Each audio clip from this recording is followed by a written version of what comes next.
నిన్న కూడా నేను ఈ మాట చెప్పాను. మీకు అందరికీ తెలిసిన విషయమే నేను మీ ముందుకు తీసుకొస్తాను. తెలిసిన విషయంలో తెలియని సంగతి, అది తెలిసిన విషయంలో తెలియని సంగతి. చాలా తెలుసు అనుకుంటాం మనం, కానీ చాలా తెలియదని ఆ తర్వాతనే మనకు అర్థమవుతుంది. కాబట్టి బిడ్డలు గమనించండి, నేను ఈ సందర్భంలో మీకు ఒకటి గుర్తు చేసి ముందుకెళ్తా, దాని తర్వాత మీకు రిపీట్ చేస్తాను. నా క్వాలిఫికేషన్ తక్కువే. నేను ఆ దినాల్లో చదువుకున్నది ఇంటర్మీడియట్. కానీ మీరు నమ్ముతారా, నేను బిఎడ్ మ్యాథమెటిక్స్ ని స్టూడెంట్స్ డీల్ చేశాను. నేను చదువుకున్నది చెప్పు కదా. నాకు ఆ అవకాశం ఎందుకో ఇచ్చాడు. బిఎడ్కి ఎంట్రన్స్కి వెళ్ళే వాళ్ళకి మ్యాథమెటిక్స్ అంటే చాలా పిచ్చిన, అది ఇది వాళ్ళకి చాలా ఇష్టం. అయితే వాళ్ళు వచ్చేవాళ్ళు teachers, already they are teachers. వాళ్ళు దానికి ప్రమోషన్ కొరకు బిఎడ్ చేస్తే వాళ్ళకి ప్రమోషన్ హై గ్రేడ్ టీచర్స్ అవుతారు. మ్యాథమెటిక్స్కి వస్తే మీకు చిన్న క్లూ చెప్తున్నాను. a plus b whole square is equal to a square plus b square plus 2ab. This is the formula. ఇది కదా ఈక్వేషన్. అయితే నేను 7th స్టాండర్డ్కి 9th స్టాండర్డ్కి 10th స్టాండర్డ్కి ఈ ఈక్వేషన్ రాసి నేర్పించిన. కానీ బీడీకి వెళ్ళేటప్పుడు ఏంటంటే A square plus B square plus 2ab equal to A plus B whole square నిరూపించాలి, ప్రూవ్ చేయాలి. సమస్య ఒకటే, కానీ తలకింది. అదనమాట. నేను ఎందుకు ఇంత కథ చెప్పానంటే నాకేం తెలుసు, మీకు తెలియదని కాదు. ఎంత పెద్దోళమైనా చిక్కు సమస్య అనేది ఒకటి ప్రతి వాళ్ళకి వచ్చి తీరుతుంది కదా. బోధించే నాకు, బోధ వినే మీకు, ప్రతి ఒక్క మనిషి సమస్య గుండా వెళ్లాల్సిందే.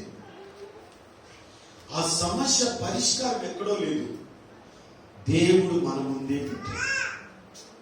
నేను అప్పుడప్పుడు గుర్తు చేస్తా ఉంటా, ఏంటంటే లారీని మ్యానుఫ్యాక్చర్ చేసినాడు, దాంట్లో జాకీలు కూడా తయారు చేస్తారు. ఆ జాకీ ఎంత ఉంటుందంటే అంతే ఉంటుంది. చూడండి, అది ఎక్కడ పెట్టుంటారంటే డ్రైవర్ సీట్ వెనకాలే ఉంటుంది. ఇక్కడ ఎవరైనా డ్రైవర్ ఉన్నారు, లారీ డ్రైవర్, మీకు తెలుసు కదా. ఆ జాకీ ఎక్కడ ఉంటుంది, వెనకలే ఉంటుంది. ఎక్కడన్నా లైన్ లో పోయేటప్పుడు డమ్మ టైర్ అయిపోయింది అనుకోండి, పరిష్కారం ఎక్కడో చెప్పండి, డ్రైవర్ సీట్ వెనకాలే ఉంటుంది. ఇప్పుడు ఆ అంతగద్దు జాకీ లేకపోతే ఇన్ని టన్నుల లారీని ఇంచు కూడా కదిలించలేదు కదా, ఇంచు కూడా కదిలించలేదు. కానీ అది వెనకలు చేసి చెప్తుంది ఏమన్నట్టు తెలిసిన, సొల్యూషన్ నేనే, సొల్యూషన్ నేనే, నన్ను ఉపయోగించు, సొల్యూషన్ నేనే అని చెప్తుంది వెనకలు చేరుకో కదా. ఇప్పుడు తెలివిగా డ్రైవరు, కండక్టర్, క్లీనర్ ఏం చేస్తారంటే ఆ జాకీ తెచ్చుకొని టకటక లేపేసి దాన్ని ఆ చక్రాన్ని ఆ టైర్ ను ఊడదీసి దానికి స్టెప్ని తగిలించి ఆ టైర్ తీసుకెళ్ళి మళ్ళా పిల్లల్ని అదుపులో ఉంచుకోండి ప్లీజ్, పిల్లల్ని అదుపులో ఉంచుకోండి. వాళ్ళు ఆడుతుంటే వదిలిపెట్టాలి, కూర్చొని పెట్టుకోండి, మాట్లాడి. వాళ్ళు గబగబా ఊడదీసేసి ఆ టైర్ పంచులు వేసి తిరిగి మళ్ళీ ఏం చేస్తారు, అంత పెద్ద లారీ అన్ని టన్నులు బరువైంది, అంత గద్దు జాకి అవలీలుగా దాని పైకి లేపి ఆ టైర్ని ఊడదీసుకునే అవకాశాన్ని కలిగి. మనం ఎంత పెద్దోళమైనా, ఎంత జ్ఞానవంతులైనా, సమస్యకు పరిష్కారం పరిశుద్ధాత్మ దేవుడే అన్న సంగతిని మర్చిపోవాలి. హల్లెలూయా. కాబట్టి ఎంత గొప్ప భాగ్యాన్ని ప్రభు నేటి క్రైస్తవ తరానికి ఇచ్చాడు. అందులో దేవుడు చెప్పిన మాట ఏంటంటే, మీరు ఆత్మపూర్ణులై ఉండండి. ఆత్మపూర్ణులై ఉండటానికి చెప్పా రాత్రి నాడు. ఆ వ్యక్తి యొక్క క్యారెక్టర్ ఎలా ఉంటుందో చెప్పు. ఆ వ్యక్తిత్వం ఎలా ఉండాలి, ఆధ్యాత్మిక వ్యక్తిత్వం ఎలా ఉండాలంటే వారు దేవుని యొక్క ఆధీనంలో ఉంటే అందరూ పరిశుద్ధాత్మతో నింపబడాలన్నది దేవుని యొక్క ప్రణాళిక. నేను అక్కడే చెప్పాను, అందరూ దేవుని యొక్క ఆత్మతో నింపబడాలి. నింపబడ్డ ప్రతి ఒక్కరికి దేవుడిచ్చే బలం ఏంటంటే ధైర్యం. అదే కదా ఇచ్చింది, ధైర్యం. వాళ్ళకి నా దేవుడు ఉన్నాడన్న ధైర్యం. నా శ్రమలు, కష్టములు, ఇరుకులు, ఇబ్బందుల్లో ప్రభు నాతో ఉన్నాడు అన్న ధైర్యం. ఎటువంటి ధైర్యం? అది శరీర సంబంధంగా చెప్పలేడు, కానీ ఆత్మను పొందుకోనున్నందువలన, నింపబడి ఉన్నందువలన, నింపబడిన మనస్సుతో చెబుతాడు ఆ మాట. ఒకటి.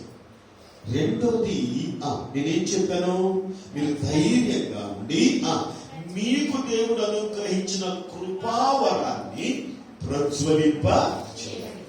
ఇందులో కొంచెం కలుపుకున్నారు మీరు. మీకు దేవుడు అనుగ్రహించిన కృపావరములో నిలబడాలి. చూడండి, ఇప్పుడు మీరు కలుపుకున్నది నేను తప్పని చెప్పను, కానీ అది మీ ఇంటర్నల్. అది మీ నేను అప్పుడే గ్రహించాను. ఇంటర్నల్ కూడా చెప్పేస్తున్నారు మీరు. ఆ మాటలో మీకు కలిగిన కృపావరం ప్రజ్వలింపబడాలి అంటే యూనివర్సల్ గా చెప్పాలంటే అందరూ దేనిలో నిండి ఉండాలో చెప్పాలి.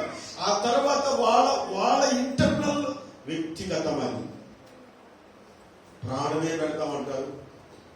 ప్రభువా నీ కోసం మా జీవితమే త్యాగం చేస్తామంటారు.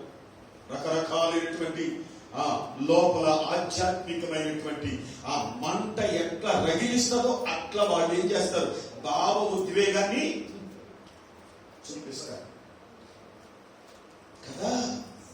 కాబట్టి దేవుడు ప్రతి ఒక్కరికి ఒక వరం ఇచ్చాడు, కృపావరం. వరాలలో మీరందరూ కూడా యోగ్యులు చెప్పాలి. చూడండి, దీపవృక్షం మనం చూస్తే దీపవృక్షములో ఎన్ని ఉన్నాయి దీపాలు? 7. మంచి దీపాలు వదిలిపెట్టండి, అది అపొస్తలులు, ప్రవక్తలు. ఆ తర్వాత మిగిలిన 6 దీపాలు కృపావర. బోధించేవారు, సాయం చేసేవారు, భాషలకు అర్థం చెప్పేవారు, అద్భుతాలు చేసేవారు. ఇలాగే ఈ 6 వరాలు ఉన్నాయి. ఈ 6 వరాలు కాకుండా ఇంకేదన్నా వరం ఉందంటే నేను దయ్యం వరం కదా. అది కాకుండా ఈ 6 వరాలు కాకుండా ఇంకేదన్నా కలుపుకోమందంటే అది నమ్మకూడదు. మనం దేవుని వరం కాదు. కాబట్టి మీరు ఆలోచించాలి, దైవీకమైనటువంటి వరము కలిగినటువంటి బిడ్డలు ఆ వరాన్ని చూపించగలగాలి, క్రియాత్మకంగా చూపించగలగాలి అని చెప్పాను. నేను ఆ మాట చెప్తూ వచ్చాను. ఆ తరువాత ఎవరైతే కృపావరాన్ని ప్రజ్వలింప చేస్తారో దేవుడు వారిని ముద్రించాడు అని చెప్పారు. ముద్రించబడ్డారు. ఏ ఆత్మ చేత? దేవుని ఆత్మ చేతే. అది పూర్తిగా చెప్పండి ఆ మాట కదా. వాగ్దానము చేయబడిన ఆత్మ చేత ముద్రించబడ్డారు మీరు. వాగ్దానము చేయబడిన ఆత్మ చేత ముద్రించబడ్డాం. ఆ ముద్ర వాగ్దానము చేయబడ్డ వారం కాబట్టి నేను ఒక మాట మీకు చెప్తాను, ఇంకొంచెం వివరంగా చెప్పాల్సి వస్తే. చూడండి, సౌలు దమస్కు మార్గం కూడా వెళ్తున్నాడు. ఎందుకు? క్రైస్తవుల్ని హింసించడం కోసం. అతనికి అంత తీవ్రమైన ఆవేశం అంటే అబ్బా అది దొరికితే చాలు, ఇంకా రక్తం చూడాలని అలాంటి ఆవేశం. గమాలియేలు పాదాల దగ్గర ధర్మశాస్త్రాన్ని నేర్చుకున్నటువంటి ఆ మామూలు లేఖనాలు తెలిసినోడు కాదు, అటువంటి ప్రొఫెసర్ ఆ మనిషి. అంత ప్రొఫెసర్ అయినందువల్ల అసలు భావోద్వేగం అయిపోతున్నాడు. దొరికితే చాలు చంపేస్తున్నాడు. దమస్కు మార్గం గుండా దేవుడు ఆ మనిషిని కల్పిస్తాడు. వెలుగులో వెల కొట్టుకున్నాడు. కదా, విల కొట్టుకున్నాడు. ఏ ఆత్మ చేత ముద్రించబడ్డాడో సచ్చే వరకు అదే ఆత్మకు సాక్షిగా నిలబడ్డాడు. బాగా ఆలోచించాడు. ఏ ఆత్మ చేత ముద్రించబడ్డాడో అతను మరణం వరకు ఆ ఆత్మ ఆధీనంలో ఉన్నాడు. ముద్రించబడిన, వాగ్దానము చేయబడిన ఆత్మ చేత మనము ముద్రించబడ్డాం. అందుకే చాలా మంది ఎవరికి భయపడరు కానీ వాక్యానికి భయపడరు. ఎవరికి భయపడరు? దేవుని సన్నిధికి భయపడతారు. అక్కడ భయపడడం సంగతి మనం ఆలోచించక్కర్లేదు. అది వీధి సరుకు. నేను దాని గురించి చెప్పట్లా. భయపడే బిడ్డల సంగతి చెప్తున్నాను. దేవుని ఆత్మ చేత వాగ్దానం చేయబడిన ఆత్మ చేత ముద్రించబడ్డ బిడ్డలు వణికిపోతారు. ఎవరికి భయపడరు? సత్యానికి భయపడతారు. ఎవరికి భయపడరు? వాక్యము వెలుగుకి భయపడతారు. అంత పెద్ద మనిషి పరిశుద్ధాత్ముడు వాక్యని పర్వతాలు మైనంలా కరిగిపోతాయి. పర్వతం లాంటి మనిషి వణికిపోతున్న కూర్చొని అంత ఆచారబాబులు. అదే పర్వతంలో గర్వం ఉంటే, అహం ఉంటే, అదే పర్వతం లాంటి స్వభావంలో ఈ ప్రకృతి సంబంధమైనవి ఏమున్నా భయపడలేదు. ఎందుకు భయపడలేదు? దేవుని ఆత్మకై భయపడేటివి కావు కాబట్టి ప్రత్యేకించబడి ఎందుకు వచ్చారు అది దేవి భయపడ. సో వాగ్దానము చేయబడిన ఆత్మ చేత మనం ఏం చేయబడినా ముద్రించబడ్డ నీవు దేవుని ఆత్మ చేత ఏం చేయబడుతున్నా? ఎస్, ఇదిగో క్యారెక్టర్. ఆత్మపూర్ణులైన వారి క్యారెక్టర్ నింపబడి ధైర్యము వహించి ప్రజ్వలించబడుతూ ముద్రించబడి నడిపించబడతారు. అర్థమైంది? ఇప్పుడు చెప్పండి ఒకసారి, నాకు మర్చిపోకుండా చెప్పండి. ఆత్మచేత నింపబడి, చెప్పండి, ఆత్మచేత నింపబడి ధైర్యము వహించి ప్రజ్వలింపబడుతూ ముద్రించబడి దేవుని ఆత్మచేత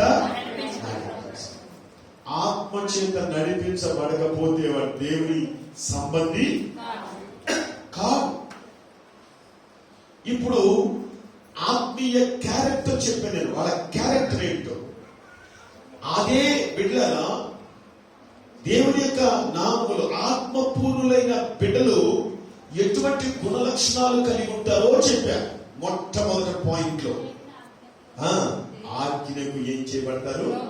లోబడతారు. బాబా ఆజ్ఞకు లోబడతారు. ఇప్పుడు నేను మీకు ప్రసంగం చేయట్లేదు. ప్రసంగం ఇది కాదు. సంఘానికి ఉపదేశం, సంఘ ప్రత్యక్షత, క్రమం, ఈ స్టాండర్డ్ మనకు లేకపోతే మనము ఎంత తెలిసిన మీరు బాగా తెలుసుకోండి. ఎంత తెలిసినా ఎటువంటి వాళ్ళు ఉంటారు చెప్పండి? వెరిగానే ఉంటాం. మీరు బాగా ఆలోచించండి. అంటే ఇప్పుడు సంఘ కాపరి, మీకు నేను సంఘానికి కాపరిని, ఇక్కడ దైవజనులు సంఘ కాపరి. వారు నన్ను పిలిచేటప్పుడు నాకు ఆ పాంప్లెట్ పెట్టారు. ఏం పాంప్లెట్ చదివాను? దిద్దుబాటు కూడిక. అదే దిద్దుబాటు మీకు దొరికిందా? అది చూసారా మీరు? అంటే దాని అర్థం ఏంటి?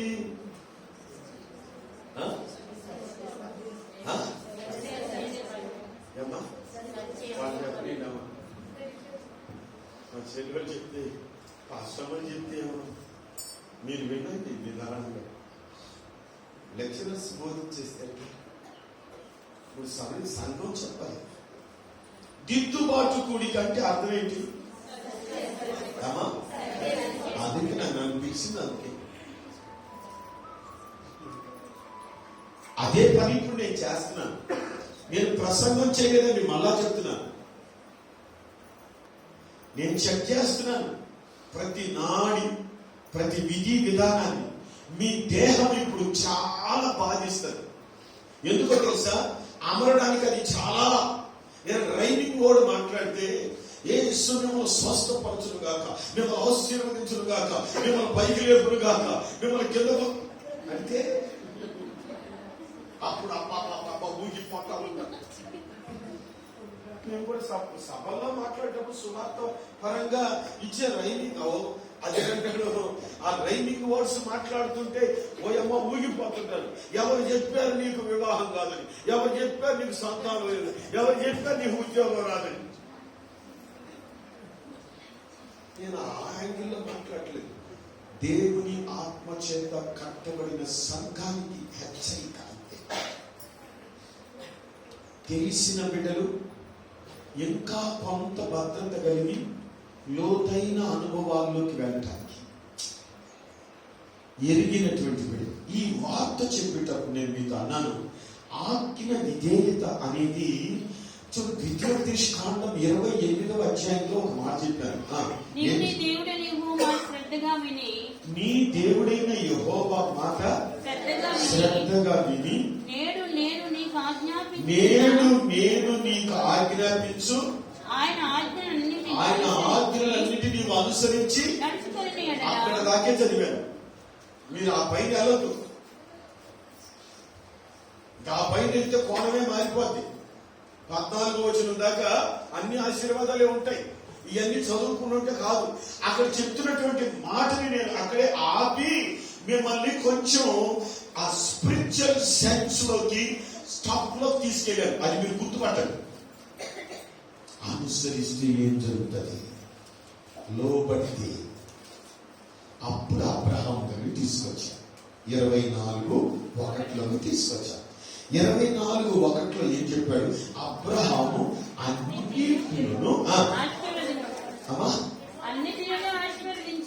అన్నిటిలో దేవుడు ఏం చేశాడు? ఆయన అన్నింటిలో అన్ని విషయాలు. నేను అక్కడ ఆయన పరిశోధించిన మాటని మీ ముందుకు తీసుకొచ్చాను. అబ్రహాము ఏ మాట చేత పరిశోధించబడ్డాడో, అక్కడ ఎలా నిలబడ్డాడో, నిలబడడానికి సామర్థ్యాన్ని ఎవరిచ్చారో, ఆ ఎముకలకు సత్తులు ఎక్కడదో అక్కడ నిలబెట్టారు. బిడ్డలు మీరు బాగా లోతుకి వెళ్ళిపోండి. నీకు నాకు కలిగే శ్రమలు శోధనల మధ్యలో మనం ఏదో దారి ఎత్తుకోవడం కాదు, దేవుడు సరైన దారిలో మనల్ని స్వీకారం చేస్తాడు. అది గుర్తుపెట్టుకోండి. మాట ఒక్కటే, పలుకు. ఆ పలుకులో డెప్త్కి వెళ్ళిపోవాలి. అబ్రాహాము 3 దినాలు ఆ బిడ్డను తీసుకొని చెప్పిన పర్వతం మీదకి ఆ కొడుకుని తీసుకొని వెళ్తుంటే ఎంత పరీక్షింపబడ్డాడో, ఎంత వేధింపబడ్డాడో, బాధింపబడ్డాడో. నాకు ప్రియమైన దేవుని బిడ్డారా, ఇవన్నిటి చూసుకుంటూ వెళ్ళినప్పుడు నేనన్నా ఆ మాట చూడండి, ఆయన జీవితంలో అటువంటి సందర్భం మరొకటి తిరిగి బలిపీఠం కట్టాడు, కొడుకును బంధించాడు, బలిపీఠం మీద పెట్టేశాడు. కత్తి పైకెత్తిన తర్వాత అబ్రహామా అబ్రహామా పిలిచెను. అందుకతడు చిత్తము ప్రభు అన్నాడు. అప్పుడు ఆయన ఆ చిన్నవారి మీద చెయ్యొద్దు, ఏమి చెయ్యొద్దు, నీ కుమారుని కనుక నీవు దేవునికి భయపడవాడవని. దేవునికి చూడండి, నీకు ఒక్కడయ్యున్న నీ కుమారుని నాకు ఇవ్వడానికి నువ్వు ఏమి తీయలేదు? వేలు తీయలేదు. అండర్లైన్ చేస్తున్నావు. వేలు తీయలేదు. నా ఆజ్ఞలకు ఎంత లోపడ్డావు.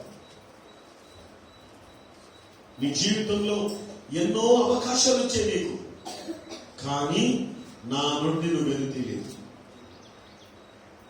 కదా.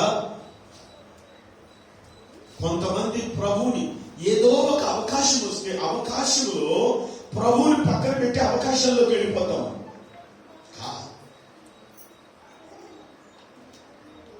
చిన్న అబద్ధం చెప్పు, మేము ఇంత ఇస్తాం. ఒక చిన్న మాట ఒప్పుకో, నేను ఇది చేస్తాం, నువ్వు నా మాట వింటే నేను ఇది చేస్తా, నువ్వు కడుగే ఇలా చేస్తా. బాబా బాబా ఆ ఒక్క మాటే నిన్ను సత్యములో నుండి, వెలుగులో నుండి చీకట్లోకి, అంధకారంలోనికి లాగేసేది ఆ ఒక్క మాటే. ఆ ఒక్కదాని కొరకే ప్రభు సిలువకి ఎక్కాడు. ఆ ఒక్కదాని కొరకే ప్రభు మనల్ని పట్టుకొని ప్రత్యేకపరుచుకొని లోకములో ఆ ప్రత్యక్షతలో వేరుతని పారేటట్లు చేసేసాడు. అందులో నిన్ను నన్ను నిలబెట్టాలన్నది ప్రభు యొక్క ఉన్నత ఉద్దేశం. అందుకే అన్నాడు, మనుష్యుడు రొట్టె వల్ల మాత్రం కాదు, దేవుని నోట నుంచి వచ్చు ప్రతి మాట వల్ల. నా హృదయం యొక్క మాట చేత నా మాట నువ్వు గట్టిగా అప్పుడు ఏం చేయబడతావు? అదే నువ్వు బ్రతికేది అక్కడే, ఆ ఒక్క మాట. అదే పోతే మనలందరూ తప్పిపోయేది ఎక్కడ తెలుసా? పెళ్లిలో, చావులో, ఇళ్లలో, ఇక బంధు జనాలతో కూడినటువంటి పరిస్థితుల మధ్యలో, కార్యకలాపాల్లో తప్పిపోతారంతే. ఆ ఒక్క చోట మా వాళ్ళు ఒప్పుకోవట్లేదండి, నిజమే, మా బంధువులండి వాళ్ళు ఒప్పుకోవట్లేదండి, అందుకని ఈ ఒక్క దాంట్లో మమ్మల్ని సలహా అడుగుతున్నారండి, ఈ ఒక్క పని చేయమంటారండి మిమ్మల్ని, ఈ ఒక్కదాన్ని ఒప్పుకోమంటారండి మిమ్మల్ని, ఆ ఒక్క తాడు కట్టేస్తారంటండి పెళ్లిలో, దానికి ఒప్పుకోమంటారండి. ఆ ఒక్కటే ప్రభు ఒప్పుకోలేదు, ఆ ఒక్కటే లోకం ఒప్పుకోలేదు. సంఘ బిడ్డలారా, మనం బ్రతకాలి. క్రీస్తునందు ఏదో ఒక బ్రతుకు కాదు, ప్రభు కోరుకుంటున్న బ్రతుకు. ఆమేన్, హల్లెలూయా, హల్లెలూయా. బాగా ఆలోచించండి, దేవుని నామానికి మహిమ కలుగును గాక. అబ్రహాము తాను అన్ని విషయాల్లో ఆశీర్వదించబడడానికి గల కారణం, ఎంత పెద్ద శోధనలోనైనా దేవుని ఆజ్ఞకు విధేయుడై ఉన్నాడు. కాబట్టి ఈ రోజున విశ్వాసులందరికీ తండ్రి అయిపోయినాడు. ఈ రోజున ఆయన పేరు ప్రపంచ దేశాల్లో వాడని వాడు ఉన్నాడా? ఆయన ఆ విశ్వాసులకు తండ్రి. నీ కించుపరచగలిగినటువంటి ఆజానుబాహులు ఎవరైనా పుట్టారా? లేదు. మరో మాట సందర్భం చెప్తాను నీకు, దయచేసి గమనించండి. దేవుని నామానికి మహిమ కలుగును గాక. అపోస్తలుల కార్యం 16వ అధ్యాయం, అపోస్తలుల కార్యం 16వ అధ్యాయం 13, 14, 15 వచనాలు. విశ్రాంతి దినమున గవిని దాటి నదీ తీరమున ప్రార్థన జరుగును అనుకొని అక్కడికి వచ్చి కూర్చుండి మాట్లాడుచుండే. అప్పుడు లూదియా అను దైవ భక్తి గల స్త్రీ ఏమి చేయుచుండెను? వినుచుండెను. దాని కింద మీరు అండర్లైన్ చేసుకోండి. ఆమె వినుచుండెను. ఏం వింటుందమ్మా? పౌలు చెప్పిన మాటలు వింటుంది. కానీ ఆమె ఆ మాటలు వింటూ ఉంది. ఆమె గురించి ఏమని రాసింది అక్కడ?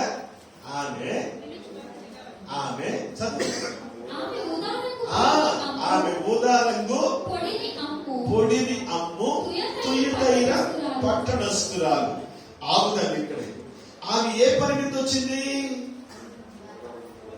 ఉదారంగు పొడి అమ్ముకుని తుయ్యటైన పట్టణస్తురాలు బిజినెస్ పని మీద వచ్చింది. బిజినెస్ వాళ్ళ మైండ్ అంతా ఎట్లా తెలుసా? చెప్తానేనండి. బిజినెస్ వాళ్ళ మైండ్ అంతా, అది ఏ ఫంక్షన్ అన్నా కానీ, అది ఎంత పెద్ద మీటింగ్ అన్నా కానీ, వాళ్ళ పని మీద వాళ్ళు ఉంటారు. అవునా? వాళ్ళ పని మీద వాళ్ళు ఉంటారు. వాళ్ళ మైండ్ తో వాళ్ళు ఉంటారు. ఎలాగైనా వాళ్ళ పనిని కొనసాగించుకోవడానికే ప్రయత్నం చేస్తారు. కానీ లూదియా వినుచుండెను. బాగా ఈ నుంచి ఉండేది. ఇప్పుడు బిజినెస్ మర్చిపోయిందని, ఆమె పనిని మర్చిపోయింది. ఆమె తత్వం అంతా కూడా ఏంటో ఈ నూతనత్వం, ఏంటో ఈ దైవాజ్ఞ, ఏంటో ఈ శక్తి, ఏంటో ఈ ప్రభావం అని మనస్సు దాని మీద పడ్డది. పడిన వెంటనే దేవుడు ఆమె హృదయాన్ని ఏం చేశారు?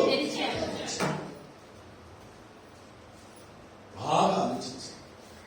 వింటాం ఆషామాషిగా వినలే, ఏదో వింటున్నామని వినలే, కానీ ఆజ్ఞానుసారంగా వినాలి. ఆజ్ఞాను ఇంక ఏ ఆశ లేదా చెప్పిన, నా బిజినెస్ కాలేదే అన్న తాత్పర్యం కూడా లేదు.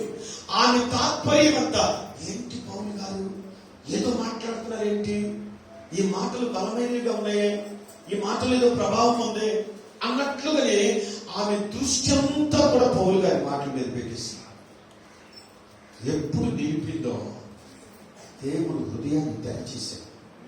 ప్రైజ్ గాడ్, హల్లెలూయా, హల్లెలూయా. ఇంకో మాట చెప్తున్నాను, అన్నింటిలో అబ్రహాము ఆజ్ఞకు లోబడినందున ఆశీర్వదించబడ్డాడు. లుదియా జాగ్రత్త కలిగి ఆజ్ఞానుసారంగా ఆజ్ఞకు లోబడి వింటున్నందువలన రక్షణను పొందుకునేసిందండి.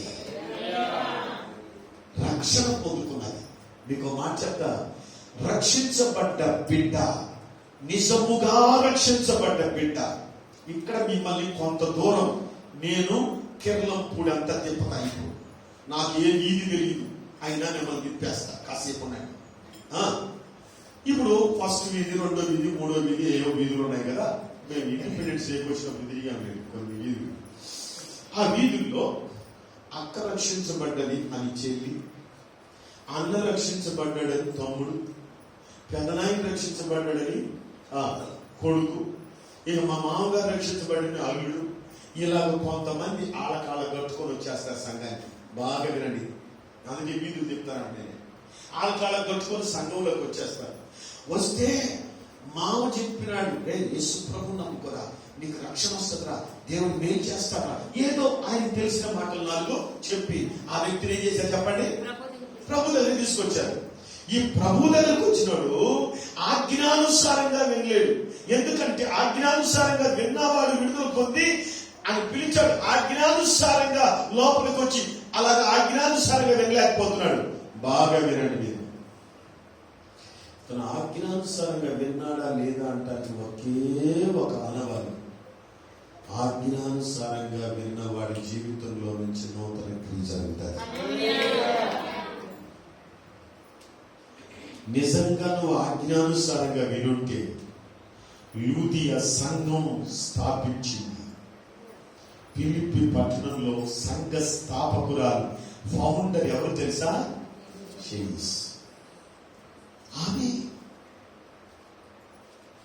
ఆమెనండి పునాది రాయ. నేను అదే అంటాను, మీరు రక్షించబడ్డది వాస్తవం అయితే, మీరు నిజముగా ఆజ్ఞానుసారంగా లోపలికి వెళ్తే మీ చేతులు వెళ్ళి, ఎందుకు నేను చిన్న మాట చెప్తాను, ఫిషర్మెన్స్ ఉన్నారు, సముద్రంలో వేటాడేవాళ్ళు కదా, వాళ్ళు నైపుణ్యంగా వేటాడతారు. ఎప్పుడు వాళ్ళు ఎలా వాళ్ళకి తెలుసు, ఎప్పుడు వేయకూడదు వాళ్ళకి తెలుసు. ఇప్పుడు నా కోటోడు వాళ్ళు ఎత్తుకొని పోయింది సముద్రంలోకి, మునిగిపోవడం తప్ప ఇంకేమొస్తుంది చెప్పండి? మనకు తెలుసా? తెలియదు. అందుకే కదా పేతురు యేసు ప్రభుని అన్నాడు, అయ్యా రాత్రి చేపలు పట్టేది పగలు కాదు అని చెప్పి యేసు ప్రభుకే పాఠం చెప్పినాడు పేతురు. మాకు తెలిసే ఎక్స్పీరియన్స్ కావాల్సి మేము రాత్రంతా పట్టాము, రాత్రుల్లోనే వేయాలి వాళ్ళని, అందుకు నేర్పాడు ఆయన. మీకు ఒక మాట చెప్పనా, అనుభవజ్ఞులు ఎక్కడ చేయి పెట్టాలో పడితే ఆడ చాప పట్టకుండా బయటికి రాడు. అది చెప్తున్నాను, ఆజ్ఞానుసారంగా రక్షించబడ్డ బిడ్డలు, ఆజ్ఞానుసారంగా పిలువబడ్డ బిడ్డలు ఎవరైనా చూడండి, జులాయిగా ఉన్నట్టు బైబిల్లో చూపించగలరా? అంటే అసలు దేవుడి కొరకు ప్రయోజనకరమైన పాత్రలు కాకుండా ఎవరినైనా చూపించండి చూద్దాం. మన సంఘాల్లో నేను అందుకే చెప్పా, వీధులు తిప్పుతాను, చూపిస్తాను రండి. ఎందుకంటే నిష్ప్రయోజనకరమైనటువంటి పాత్రలుగా మనం సంఘంలో ఉండకూడదు. నిష్ప్రయోజనకరమైన పాత్రలుగా, జీవితాంతం ఏదో విని వెళ్ళిపోయే వాళ్ళంగా, జీవితాంతం మన కొరకే ఏదో మిగిల్చుకునే వారంగా ఉండిపోకూడదు. ఆజ్ఞానుసారమైన రక్షణ నీ జీవితాన్ని ఏం చేస్తుందంటే అనేకులకు నక్షత్రంగా మారుస్తుంది కదా, అనేకుల్ని మెరుస్తుంది. జీవవాక్యమును చేత పట్టుకొని లోకంలో ఎట్లా ప్రకాశిస్తారు? జ్యోతి. కనుక ఆత్మపూర్ణులైన బిడ్డలు వారు ఎన్ని కష్టాల్లో బాధల్లో ఉన్నా కూడా ఆత్మపూర్ణులుగా బ్రతుకుతున్న వారి జీవితంలో అబ్రహాము లోబడ్డట్టుగా లోబడి ఆశీర్వాదానికి పాత్రులవుతారు. ఒకటి, లూదియా విన్నట్లుగా విని అనేకులకు రక్షణ దీపాన్ని వెలిగించి చూపిస్తారు. రెండు, ఇదిగో ఆత్మపూర్ణులు. ఆత్మపూర్ణులు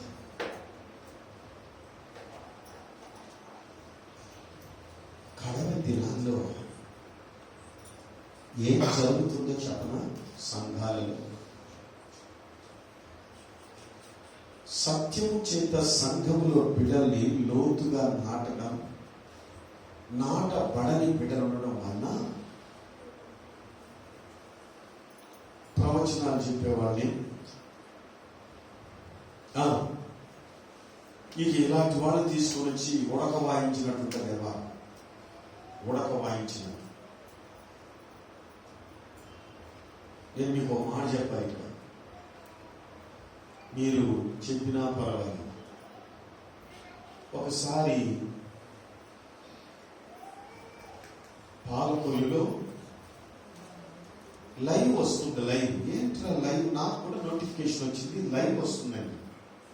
ఏంట్రా లైవ్ అని అంటే కాలేజ్ గారు ఉన్నారు, అప్పుడు పెద్ద ఆయన కాలేజ్ గారు ఉన్నారు, ఆ లైవ్ లో కూర్చున్నారు. చూసాను,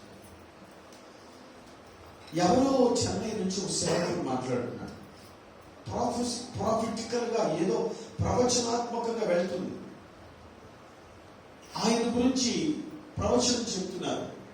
అప్పుడు నాకు కూడా ఫోన్ వస్తే విషయం విన్నాను. ఏమని విన్నానంటే, కాలేబ్ గారు ఆరోగ్యంగా ఉంటారని, కాలేబ్ గారు ఏదో చేస్తారని, ఆ తర్వాత విస్తరించబడతారని ఏదో చెప్పారు. ఆ మీటింగ్ అయిన వారం రోజులకి కాలేబ్ గారు చెప్పారు. ఆ మీటింగ్ అయింది వారం రోజులకి. లేదు, ఆయన మహిళకి చెప్పారు. నిజంగా నా గుండె బద్దలైనంత అయింది. నేను ఆ దినాన 2 రోజులు కూడిక చెన్నైలో నేను బయలుదేరాను. దాదాపు నా కారు ఆ ప్లేస్లోకి వెళ్ళిపోయింది. మీటింగ్ ప్లేస్లోకి తిరుగుతా ఉంది. నా ఫోన్ వచ్చింది, కాలేబ్ గారు నా ఇంట్లోకి వెళ్ళిపోయారు. నేను 2 రోజులు అక్కడ ఉండాల్సిన ఆ రాత్రి కూడికలో మాట్లాడాను. రాత్రితో రాత్రి బయలుదేరి తిరిగి మళ్ళీ చెన్నై నుంచి ఇంటికి వచ్చి వేకువజామున 4 గంటలకు బయలుదేరి 2 గంటలకు అంతా అక్కడికి వెళ్ళిపోయాను పాల్గొని. తీరా విషయం వినపోతే ఆ ప్రవచనాత్మకంగా చెప్పినటువంటి ప్రసంగం ఉందే ఎంత గరిబీ చేసిందో అర్థం కాదు. నా ప్రియమైన దేవుని బిడ్డలారా, మీరు ఆత్మపూర్ణులై ఉండండి. ఆత్మపూర్ణులైన వారు భ్రమసిపోవలసిన పని కలవరపరచు. ఇక్కడ ఏదో యేసు ప్రభు ఉన్నాడు, అక్కడ ప్రభు ఉన్నాడు, అక్కడ ఆయన ఉన్నాడు, ఇక్కడ అద్భుతం ఉందంటే అదేమి చరణం, ఆయన చెడు కదా.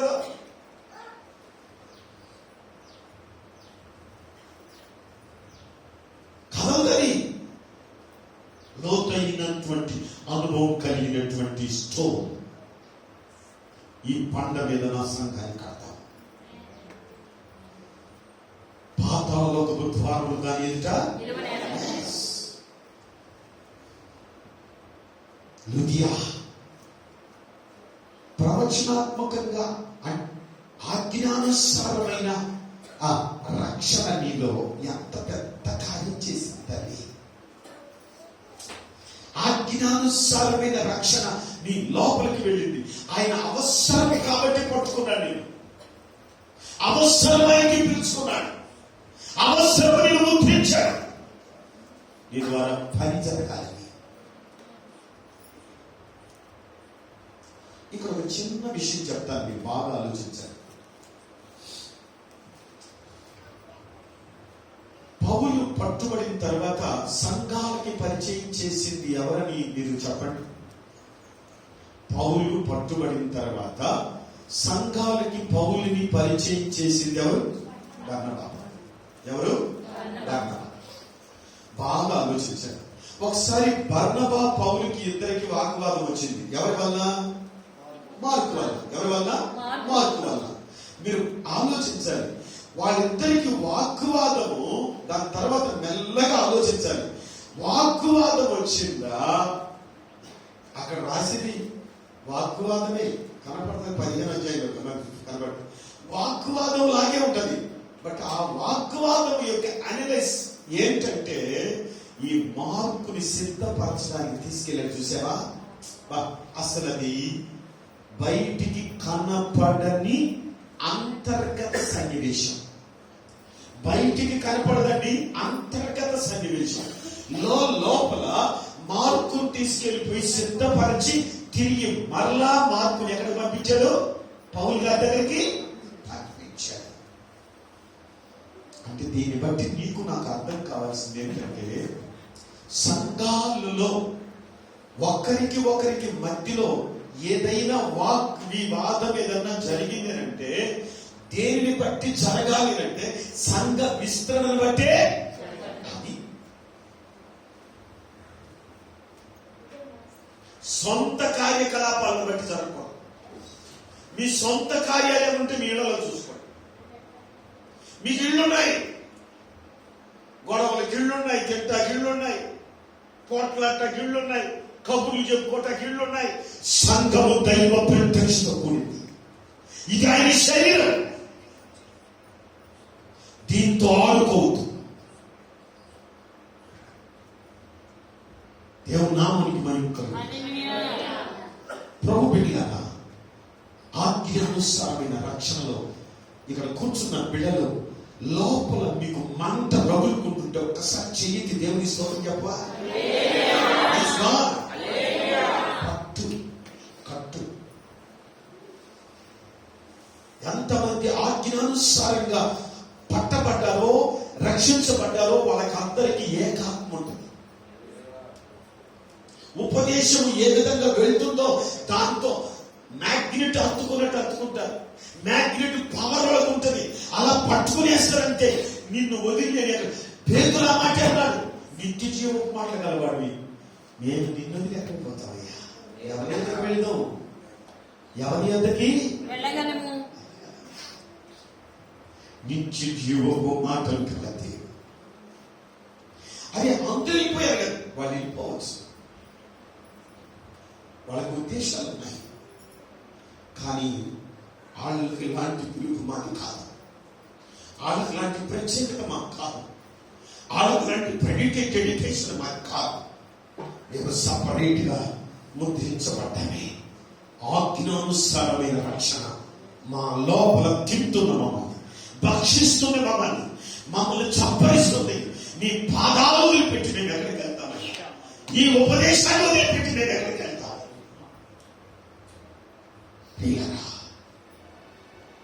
ఒకవేళ మీరు మంటలు రగులుకుంటే నేనే నీ పిలుపుకు ఒక ప్రత్యక్షత దొరికింది. నీ రక్షణ ముద్రించబడే దినం, నీ రక్షణలో నువ్వు నిలబడే దినం, నీ రక్షణ కాపాడుకోవడానికి మరొకసారి నువ్వు ఆలోచించాల్సిన దినం. Right time. దేవుని నామానికి మహిమ కలుగును. హల్లెలూయా. నాకు ప్రియమైన దేవుని బిడ్డలారా, మరో సందర్భం అక్కడే చూడండి. యోనా గ్రంథం 1వ అధ్యాయం 3వ వచనం. యోనా గ్రంథం 1వ అధ్యాయం. అయితే యెహోవా సన్నిధిలో నుండి యెహోవా సన్నిధిలో నుండి తర్షీసు పట్టణంకు పారిపోవాలని తర్షీసు పట్టణానికి పారిపోవాలని యోనా యొప్పేకు పోవు. ఎక్కడి నుంచి పారిపోవాలని? ఎక్కడి నుంచి పారిపోవాలి? చెప్పండి, మూలం చెప్పండి. ఎక్కడి నుంచి పారిపోవాలని? సన్నిధిలో నుండి పారిపోవాలని. యెహోవా సన్నిధిలో నుండి ఏం చేయాలని? పారిపోవాలి. విను, బాగా విను. ఈయన ఎవరనంటే బిళ్ళగా ఒక దేవుని ఆత్మ చేత పట్టబడిన ఒక వ్యక్తి. ఇక్కడ కూర్చున్న వాళ్ళందరూ ఆలోచించండి. కొంతమంది పారిపోతుంటారు, కొంతమంది కోపం ఎక్కువ, కొంతమంది మాటెండ్రు వెళ్ళిపోయిన తర్వాత వాళ్ళు తమ సొంత కార్యాలలో లీనమైపోతారు, సొంత ఆలోచనలో లీనమైపోతారు. ఒక స్పాట్ వస్తుంది, అక్కడ ప్రభు ఆత్మ మాట్లాడుతుంది. నీ క్షేమాన్ని వదిలిపెట్టి ఇంత దూరం వచ్చావు. నిన్ను అప్పటి వలె ప్రేమపూర్వకంగా పలకరించేవారు ఇన్ బిట్వీన్, ఈ మధ్యలో ఎవరైనా నీకు కనపడ్డారా? నిన్ను సిద్ధపరిచేవారు ఎవరైనా కనపడ్డారా? నిన్ను ఆదరించేవారు ఎవరైనా మధ్యలో కనపడ్డారా? ఎక్కడి నుంచి పారిపోయావో, నువ్వు పారిపోయిన ఆ మొదటి అడుగు నుండి అప్పుడు ఆయన పలకరిస్తున్నట్టు, అప్పుడు ఆయన ఖండించినట్టు, అప్పుడు ఆయన దిద్దినట్టు, అప్పుడు ఆయన పరామర్శించినట్టు, ఆ మధ్య నువ్వు దాటేసిన తర్వాత ఎవడైనా నిన్ను పలకరించాడా? లేదు. దేవుని ఆత్మ ఆ స్పాట్ వరకు మౌనంగానే వెనకలే వెంబడించి సరి అయిన స్పాట్కి వచ్చిన తర్వాత పట్టుకుంటాడు ఆయన. యోనా, నీ తల్లి గర్భంలో పిండంగా రూపింపబడక మునిపే నిన్ను ఎరుగుదు. నేను నిన్ను కావాలని ఏర్కొన్నా. నువ్వే నినివేలోకి వెళ్ళాలి, నువ్వే వెళ్ళాలి. నువ్వు తప్పించుకొని పారిపోయినంత మాత్రాన నిన్ను విడిచిపెట్టాలని మాత్రం నువ్వు అనుకున్నా వద్దు. ఇప్పుడు నువ్వు ఈ ఓడలో ఓడవారికి భారమైపోయావు. తుఫాను నిన్ను భరించలేకపోయింది, ఈడ్చి కొడుతుంది.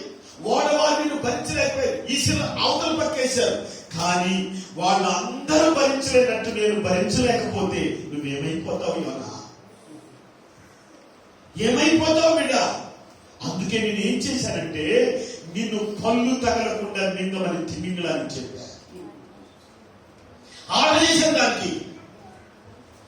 అప్పుడు అంటాడు యోనా ఇది తిరుగు అంటే తిరిగి చూశాడు. తిరిగి చూస్తానే బుద్ధి లేదు నీకు. అదిగో అది మనిషి ఆత్మ లేదు దానికి. నీ కొరకు 3 రోజులు ఉపవాసం ఉంది కాబట్టి. ఎన్ని రోజులు? 3 రోజులు. ఏమైనా తిన్నట్టు లోపలికి నువ్వు వెళ్ళిపోయి నిన్ను అరాయించుకోలేసి ఉంటే నువ్వు డైజెస్ట్ అయిపోతావు అంతే. అది నిన్ను లోపలికి మింగింది, ఒక్కసారి నీరిగిందంటే చాలు నువ్వు భస్మైపోతావు లోపల. నిన్ను 3 రోజులు భద్రం చేసి పెట్టుకున్నాను. ఎక్కడ కక్కాలో అక్కడే కక్కింది. అంత దూరము నిన్ను మోసుకుని వెళ్ళటానికి నేను ఒక వాహనాన్ని నీ కోసం సిద్ధపరిచిన. కొంతమంది కష్టకాలం వచ్చేసింది, శ్రమలు మమ్మల్ని మింగేస్తున్నాయి, శ్రమలు మమ్మల్ని తొక్కేస్తున్నాయి, శ్రమలు మమ్మల్ని ఏడుస్తున్నాయి. ఎందుకు ఏడుస్తున్నాయి? అది శ్రమలు కాదు, అది వాహనం.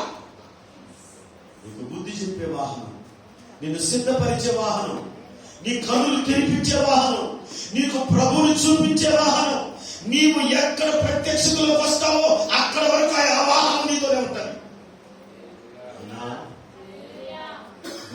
ఒడ్డును కక్కింది. అప్పట్లో ఆ తిమింగళం కడుపులో నుంచి ప్రార్థన చేశాడు. ఏమని ప్రార్థన చేశాడు? ఆ మనిషి మనసులో నుంచి ఒక మాటకు వచ్చింది బయటికి. యోనా గ్రంథం 2:8 చదవండి. అమ్మా, అసత్యమైన వ్యర్థ దేవతల యందు లక్ష్యముంచువారు తమ ఈయన ఏం చేస్తున్నాడు? ఈయన ఏం చేశాడు? తాను ఏమై ఉన్నాడో అదే పలికాడండి. హృదయం నిండి దాన్ని బట్టి నోరు మాట్లాడు. కొంతమంది ప్రార్థన చేస్తుంటారు ఆ వేదన కాదు. మీరు బాగా వినండి. వాళ్ళ గుండె ఏందో అది చెప్తుంటారు. నేను కాబట్టి కదా మరి దైవ సేవకులు కదండి.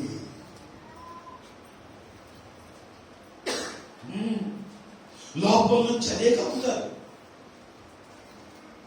అని వింటాం. అంతటా వాళ్ళు విసర్జింపబడాలనేది కాదు. ఆ బాల్యంలో అర్థమైన తర్వాత వాళ్ళకి తమ మాత్రమైన ఆలోచనతో ధైర్యపరచడానికి అది అవకాశం. అది యోనా తన కడుపులో ఉన్న బాధ కృపాధారం అని ఏం చేస్తారంట? విసర్జిస్తారు. అలా అయిపోయాను.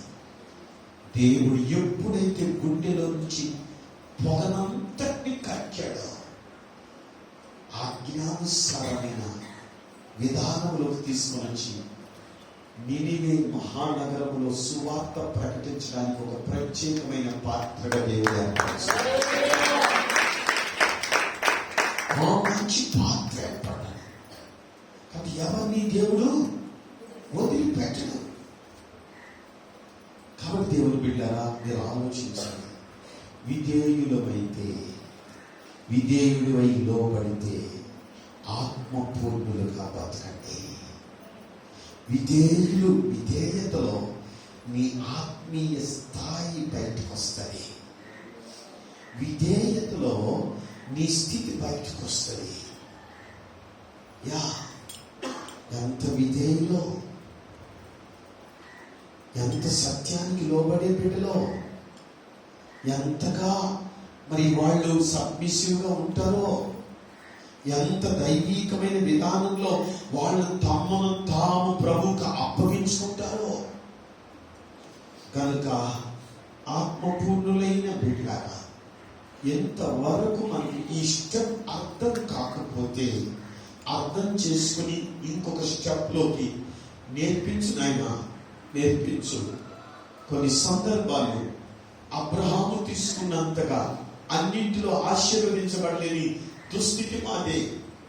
నిజమే ప్రభువా, మా పరిస్థితులు పౌలు వలె సౌలు లాంటి జీవితముడే రక్షణకు దూరంగా బ్రతికాం.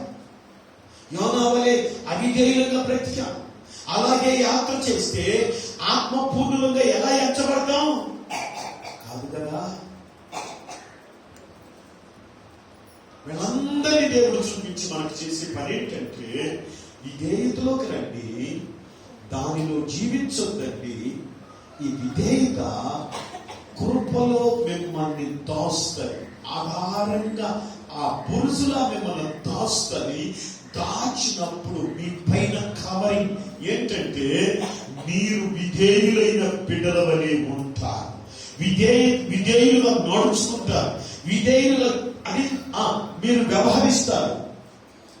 మీలో ఉన్నాడు దేవుడని లోకం రుజువు చేస్తారు. లోకంలో సాక్షులుగా నిలబడతారు. ఆత్మపూర్ణులు అనటానికి రెండవ అంశం చెప్తాను, దయచేసి గమనించండి. చదవండి. హెబ్రీయులకు రాసిన పత్రిక 10వ అధ్యాయం 7వ వచనం. అప్పుడు నేను గ్రంథపు చుట్టలో నన్ను గూర్చి వ్రాయబడిన ప్రకారము దేవా, నీ చిత్తము నెరవేర్చుటకు ఇదిగో నేను వచ్చుచున్నాను. ఏంటంట? గ్రంథపు చుట్టలో వ్రాయబడిందని నెరవేర్పెట్టి నీ చిత్తము నెరవేర్చుటకు ఇదిగో నేను వచ్చి ఉన్నానంటే. ఇప్పుడు చెప్పండి, రక్షించబడ్డారు ఆజ్ఞానుసారంగా వాక్యం వెలుగులో రెండవ అంతస్తుకు ఒక అడుగు వేస్తున్నారు. ఆత్మపూర్ణులైన బిడ్డలారా, ఈ రెండవ అడుగు దేంట్లో వేస్తున్నారంటే దేవుని చిత్తమును నెరవేర్చుతారు. మత్తయి సువార్తలో కూడా ఈ మాట, మత్తయి సువార్త 12:50 చదువుతారా? మత్తయి 12:50.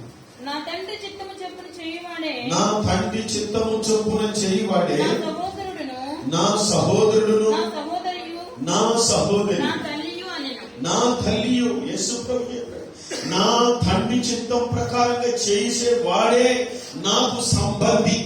నా తండ్రి చిత్తము చేయని వాడు నా సంబంధి వాడు. కాదు. సంఘములో అందరూ దేవుని చిత్తం జరిగిస్తే ఇంకేమో ప్రసంగమే అవసరం లేదు. దేవుని చిత్తము జరిగించు లక్ష్యము లక్షణం. మనం ఉంటున్నట్టుంటే సరిపోదు, కానీ మామూలుగా వింటుంటాం అభ్యాసము కూసు విద్య. అభ్యాసం చేయాలి, విషయం తెలుసుకోవాలి. గాడ్స్ ప్లాన్, దేవుని చిత్తం ఏంటి. ఉదయాన్ని లేఖనాన్ని చదువుకోవాలి, బైబిల్ చదవాలి, పర్సనల్ ప్రభు సన్నిధిలో ప్రార్థన చేయాలి. ప్రభువా, నేను ఏ ఉద్యోగంకి వెళ్ళమంటావు, తర్వాత నేను ఏం చేయాలి, ఏం స్టడీ చేయాలి. ప్రభువా, ఇదిగో నా కుటుంబంలో ఇన్ని ఉన్నాయి పరిస్థితులన్నీ, నేను ఎందులోకి ఎలా చేస్తే నా కుటుంబ సమస్యలన్నిటి నుంచి నేను పరిష్కరింపబడతాను, నా పరిస్థితి ఏంటి. బిడ్డలారా, సమాధానకరమైన ఆలోచన ప్రభు చక్కగా అనుగ్రహిస్తారు. సమాధానకరమైన ఆలోచన చక్కగా అనుగ్రహిస్తారు. లోకస్తుల వలె కలవరం చెందాల్సిన పనేమి, నేనేం చేయాలో నాకు అర్థం కావట్లేదండి, బుర్రగొక్కోవాల్సి వస్తుందండి, ఏం అర్థం. ఆత్మీయ బిడ్డలు కదా మీరు. దైవ చిత్తాన్ని జరిగించడం. నేను ఒక వ్యక్తిని మీ ముందు తీసుకొస్తాను. అపోస్తలుల కార్యం 10:2. ఈ వ్యక్తి చూడండి ఒకసారి. అపోస్తలుల కార్యం 10:2. అతడు తన ఇంటి వారందరితో కూడా దేవుని యందు భయభక్తులు గలవాడై ఉండి ప్రజలకు బహు ధర్మం చేయొచ్చు ఎల్లప్పుడూ. ఎన్ని క్వాలిటీస్ ఉన్నాయి అక్కడ నాయన? ఎన్ని ఉన్నాయి క్వాలిటీస్? 3 ఉన్నాయి చూడండి. ఇంటి వారందరితో కూడా భయభక్తులు కలిగి ప్రార్థన చేసేవాడు, బహుధర్మం చేసేవాడు, 2 ప్రార్థన చేసేవాడు, కుటుంబంతో కలిసి భయభక్తులు కలిగి ఉండేవాడు, 2వది ప్రజలకు ధర్మం చేసేవాడు, 3వది ప్రార్థన చేసేవాడు. అతడు కుటుంబాన్ని వదలలేదు, ధర్మ కార్యాన్ని, సొసైటీని వదలలేదు, ద నెక్స్ట్ ప్రేయర్ ని.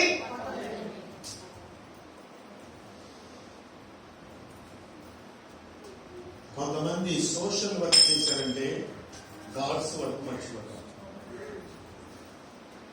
ఒక ఆయన అంటాడు, ప్రజలేనండి దేవుడు, ప్రజాసేవి, మానవ సేవే, మానవ సేవే మానవ సేవ. 10 మందికి అన్నం పెడితే అది నిజం, వాస్తవం. కానీ మానవ సేవ అనేది మాత్రం నేను ఇప్పటికీ నమ్మలేకపోతాను.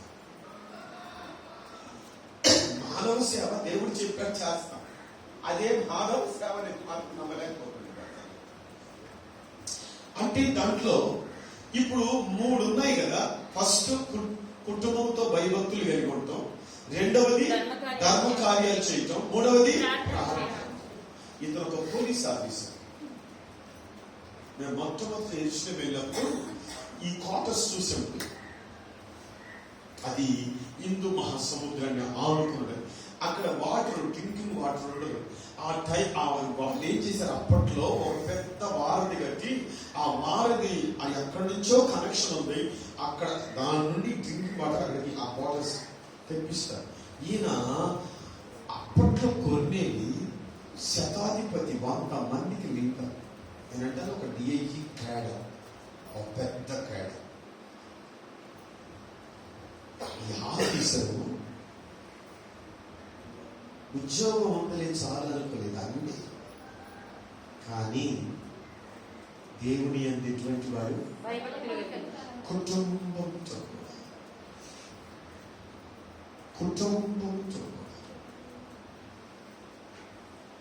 ఇక్కడ నేను మీకు ఒక మాట చెప్పాను. నాకు బాగా పరిచయమైన ఒక ఎక్స్ మినిస్టర్, బాగా పరిచయం. ఎంత పరిచయం అంటే మన ఇంటికి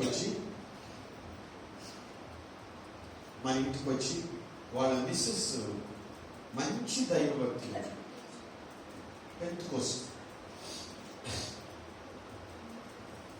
అసలు ఆమె చనిపోయారు, కరోనాలో చనిపోయారు. ఆమె బ్రతికున్నన్ని రోజులు ఏ కార్యక్రమమైనా మనం లేకుండా చేయం. అలాంటి సహవాసం ఉండేది. మేము వెళ్తూ వస్తూ ఉండేవాడు. అయితే ఆయనకి లేదు ఆ భయం, మినిస్టర్ గారికి లేదు. ఆయనకి ఏదో వస్తారు, మా పాస్టర్ గారు వచ్చారు అది ఇది అని చెప్పి హడాబడి చేసేసి ఆ వచ్చిన వాళ్ళకి అందరికి పరిచయాలు చేస్తారు. ఆఫీసర్స్ వస్తారు కదా, ఒక అంటే ఆఫీసర్స్ వాళ్ళు, రెవెన్యూ వాళ్ళు, వీళ్ళు వాళ్ళు ఉంటారు కదా, పోలీసు వాళ్ళు, అలా అందరికీ పరిచయం చేస్తారు. పరిచయం చేసి ఇది బాగానే ఉంటుంది. నేను పోయి మనకు కూడా ఏదో పెద్ద హడావుడు అంటున్నట్టు అనిపిస్తుంది. కానీ దైవ సన్నిధి అక్కడ కనపడదు. ఇట్లా మీరు బాగా దైవ సన్నిధి. ఆ ఇంట్లో పిల్లలు ఒక రకం, వచ్చే బంధువులు ఒక రకం. ఆయన చాలా తక్కువ చేస్తారు. అక్కడ స్విచ్ ఆఫ్ చేశారు బాయ్, తర్వాత మాట్లాడు. ఆయన ఒక్కొక్కరికి ఒక రకం. అప్పుడు వాళ్ళ మిస్సెస్ మాత్రం చాలా మంచి దైవం. ఆ మీద ఉన్న ప్రేమ చేత నేను వెళ్ళేవాడు. నాకు అనిపించింది ఎలాగైనా ఈ కనెక్షన్ తెలుపుకోవాలనిపించింది. ఎలాగైనా తెలుపుకోవాలి. ప్రియులరా, షడ్డంగా కరోనా వచ్చింది. కరోనా తర్వాత నేను ఇప్పటి వరకు ఇంటికి పోగొత్తాను. ఎందుకు చెప్తున్నాను? ఏమంటే పోకూడదా? పోవచ్చు. కానీ కనీసం దైవ క్రమానికి వాళ్ళ హృదయం తెరవకపోతే దేవుని చిత్తం జరిగేది ఎట్లా? ఏమండి, దేవుని చిత్తం జరగాలా లేదా? మరి దేవుని యొక్క చిత్తం జరగాలంటే హృదయం ఏం చేయబడాలి? అది జరగకుండా వీళ్ళు ఏదో పైపైన వేషం, పైపైన రూపం చూస్తే వాట్ ఇస్ గోయింగ్, ఏం నడుస్తుంది? బిడ్డలు బాగా ఆలోచించండి. ప్రతి ఒక్కరము కాటికి కాళ్ళు చాపాల్సిన వాళ్ళని. మనము బ్రతికి ఈ భూలోకంలో ఉంటుండగానే దేవుని ప్రణాళికలోకి వెళ్ళిపోవాలి. దేవుని చిత్తం జరిగించాలి.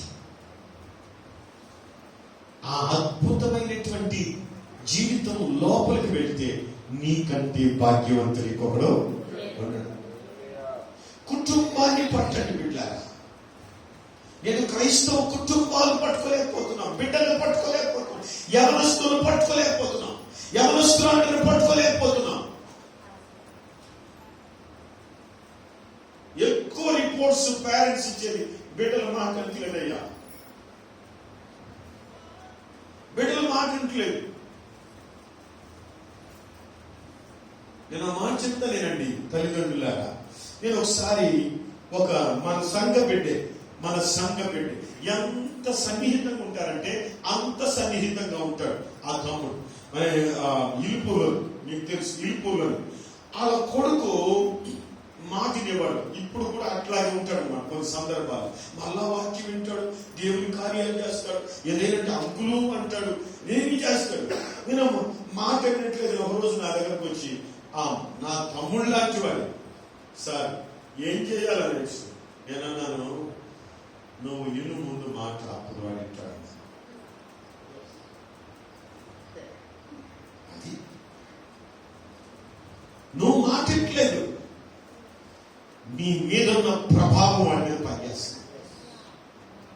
గుర్తుపెట్టుకో. ఈరోజు ఎవరైనా సరే పేరెంట్స్ గమనించండి, నీ పిల్లలు మాట్లాడట్లేదంటే యు ఆర్ ద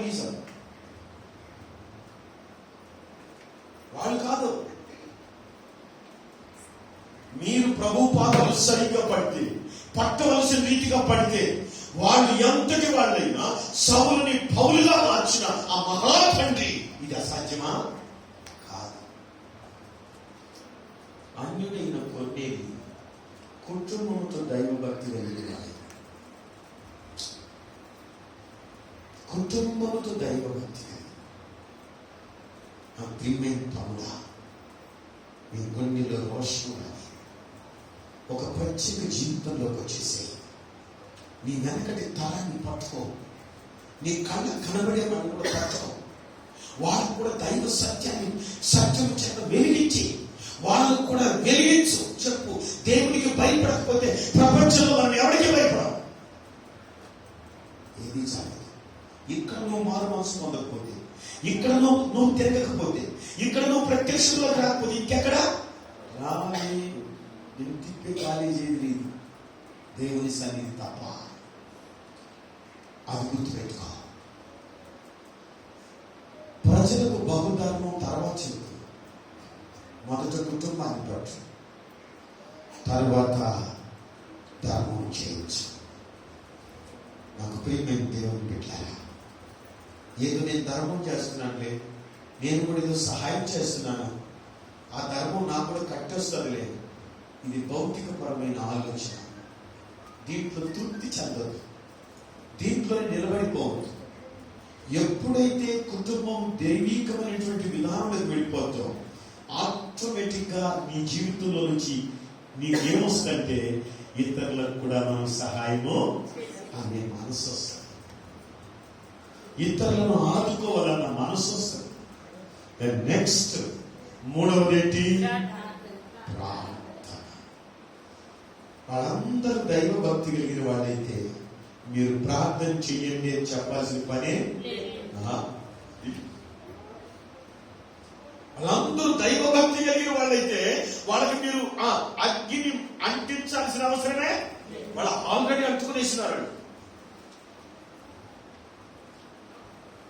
చిన్న సాక్ష్యం చెప్తాను. నాకు ఆశ్చర్యం, నా కొడుకు ఆరాధన జరుగుతుంటే ఒక కాలంలో నేనే పాడుకునేవాడు, నేనే ఆరాధన జరిపించేవాడు, అనంతరం నేనే వాక్యం చెప్పేవాడు. మా వాడు తబలా కొడతాడు, ప్యాడ్ కొట్టేవాడు, కీబోర్డ్ కూడా స్వతంత్రంగానే నేర్చుకున్నాడు, వాడికి తెలిసినాడు, ప్లే చేస్తాడు. అప్పట్లో చిన్న బిడ్డ, నేనేం ఫోర్స్ చేయలేకపోయాను. పిల్లరా, వాడు ఎదిగి పెద్దోడైన తర్వాత ఆరాధన చేస్తా ఉంటాడు, నేను వెనకలే నిలబడుకొని ఉంటాను. ఆ నోట్లో నుంచి వచ్చే వర్డ్స్, నేనేమి ప్రసంగం చేయబోతానో ఆ మాట లోపల నుంచి వస్తుంటే కంటిన్యూ చేస్తున్నా.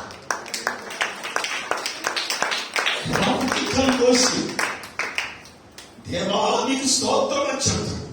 ఇంతకంటే ఆస్తి నాకు అక్కర్లేదు, ఇంతకంటే అంతస్తు నాకు అక్కర్లేదు. ఏకాత్మతో దేవుడు మండించే ఆ మంటను చూసలేదు. స్తోత్రం ప్రభువా.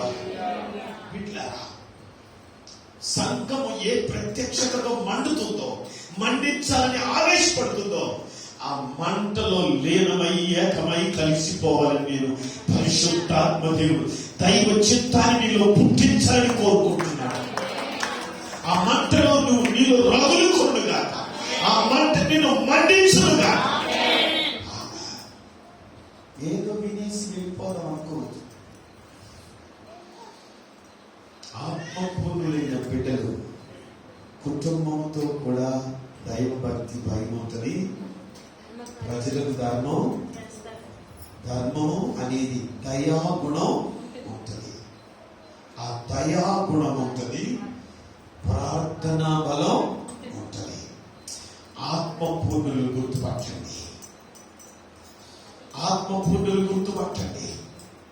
దయాగుణం ఉంటుంది, ఆత్మపూర్ణులు గుర్తుపట్టండి. ప్రార్థన వరం ఉంటుంది, ఆత్మపూర్ణులు గుర్తుపట్టండి. క్రమశిక్షణ కలిగిన కుటుంబం అయి ఉంటుంది, క్రమశిక్షణ కలిగిన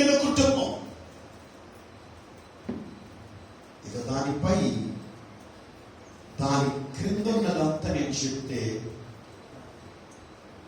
టైం అయిపోద్ది.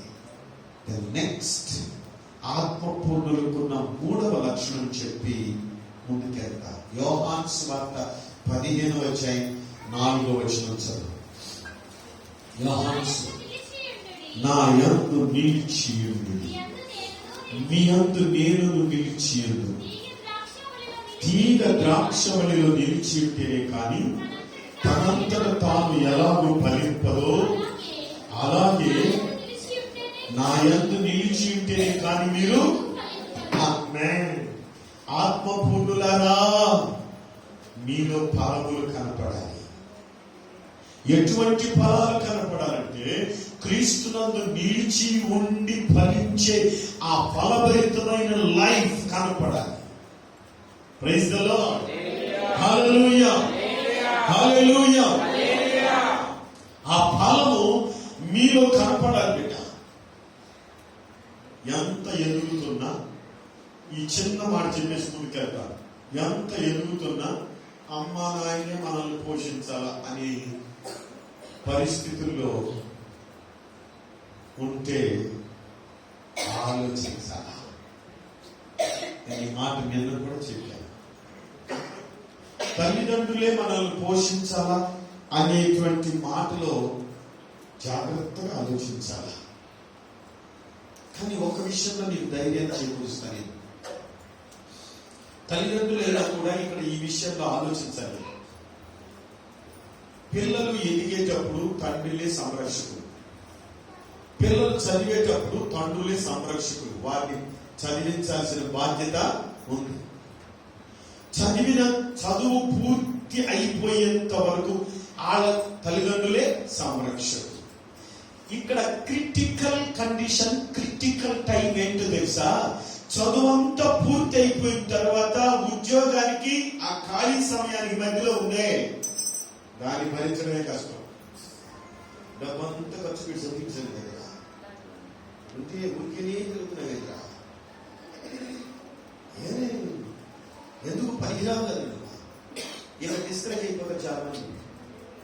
అది సైలెంట్ పీరియడ్ సుమా. పేరెంట్స్ గమనించాలి. అదే పీరియడ్ సైలెంట్ పీరియడ్. పేరెంట్స్ గుర్తుపట్టాలి.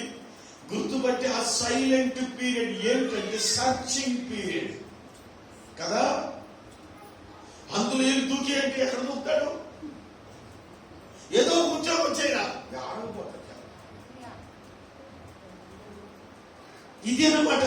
తల్లిదండ్రులు అంత అవగాహన కలిగినటువంటి వారే ఉండాలి. ఉండి ఈ సైలెంట్ పీరియడ్ అవగాహన చేసుకొని దాని కొరకు వాళ్ళతో కూడా ఆలోచన కర్తలుగా మనం ఉండాలి. నైనా నువ్వేం ఆలోచన చేయొద్దు, కలవర పడద్దు, టెన్షన్ ఫీల్ కావద్దు. టైం వస్తుంది, టైం వస్తుంది. మన పిల్లలు మనం కలిసి ప్రార్థనా పరులైతే మన పిల్లలు వచ్చి వాళ్ళు సోమరులుగా బతకాలని అనుకోవాళ్ళు. వాళ్ళకు ఉండదండి ఆ లక్షణం. మనం కనుక టెంప్ట్ క్రియేట్ చేస్తే ఎందులోనో ఒక దాంట్లో దూకుతా, లైఫ్ అంతా స్పాయిల్ అయిపోయింది. ఆ సైలెంట్ పీరియడ్ మాత్రం చాలా కేర్ఫుల్గా తీసుకో.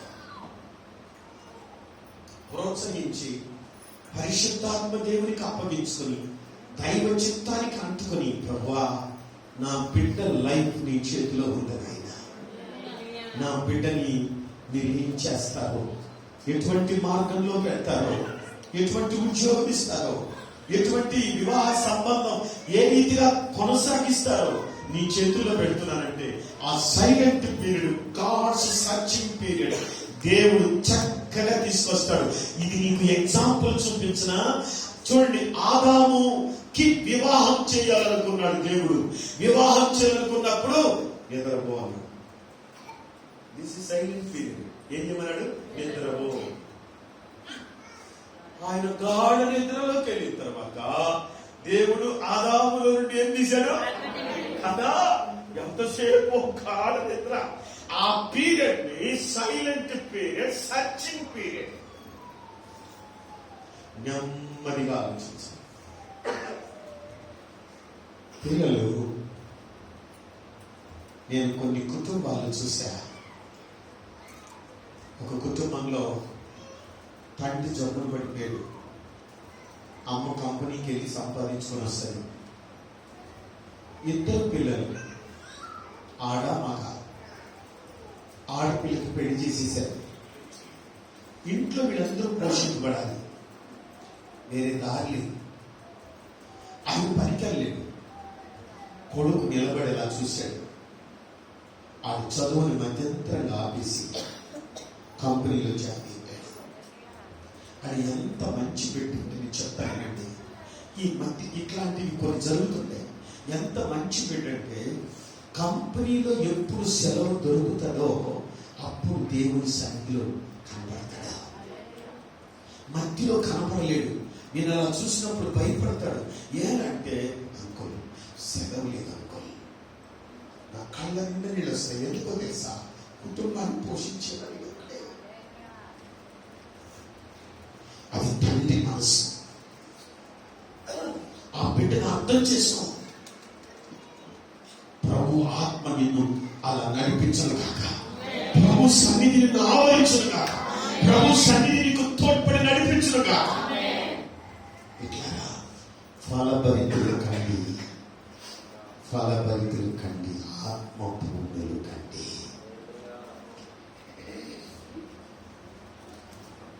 నిజమే, ఆజ్ఞకు విధేయులు కండి, దైవ చిత్తాన్ని జరిగించండి.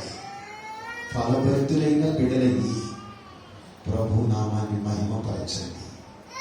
ఇది ఆత్మపూర్ణులైన వారి లక్షణం. చూసారా? క్యారెక్టర్ చెప్పారు. వాళ్ళ యొక్క లక్షణాలు. వాళ్ళు విధేయులై ఉంటారు.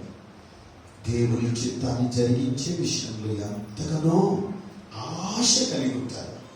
ఫలించాలి అన్న ఆరాటం వారికి ఉంటుంది. ఆత్మపూర్ణులైన బిడ్డలు అలా కనపడతారు. ఏడని మీరు గుర్తుపట్టండి. మీరున్నారో లేదో తెలుసుకోండి, లేకపోతే కొనసాగండి. ప్రభు సన్నిధి మీకు తోడవును కాక. అందరూ కళ్ళు మూసుకోండి, ప్రార్థనలోకి వెళ్దాం. దేవుని నామం మాత్రం మహిమపడును కాక. హల్లెలూయా. మరొకసారి కూడా